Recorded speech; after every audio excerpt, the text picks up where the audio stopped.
नाज़रीन खबर ने अपडेट जे सिलसिले खे अॻिते वधाईंदे ख़बर शामिल कंदासीं। ब्यूरो चीफ वसीम इकबाल दोदापुर समेत जैकंबा ज़िले के 9 GST उस्तादन जो ॿिए ॾींहुं बि एहतजाज। टिनी तालुक़नि जे GST मेल फीमेल उस्तादन बाह ते कारियूं पटियूं ॿधी एहतजाज कयो।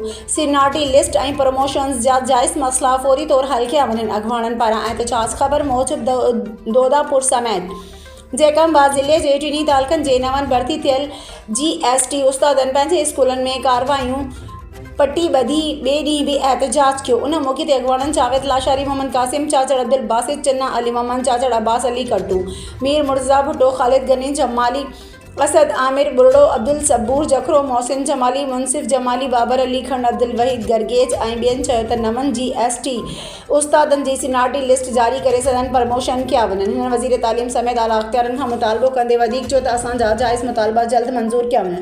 ॿी सूरत में एहतजाज जो दायरो वधायो वेंदो। जैकंबाबाद जिला में मौजूद सभी ताज़ो भर्ती थियल GST उस्ताद साहिबान खे सलाम। अॼु कोई असो अलामती एहतजाज जो सॼे ज़िले में थे पियो।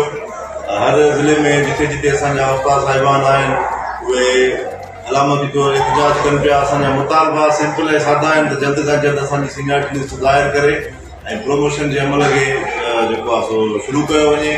उनजे लाइ अॼु अलामती तौर सॼे ज़िले में उस्ताद साहिबान पंहिंजी बांह ते कारी पटी ॿधी करे एहतजाज कनि पिया।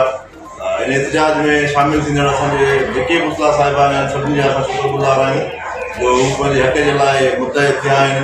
ऐं इंशाअल्लाह हीअ जिदोजहद जारी रहंदी जेसि ताईं असांखे पंहिंजो हक़ न मिलंदो ऐं असांजो जेको मुतालबो आहे उहो पूरो न थींदो।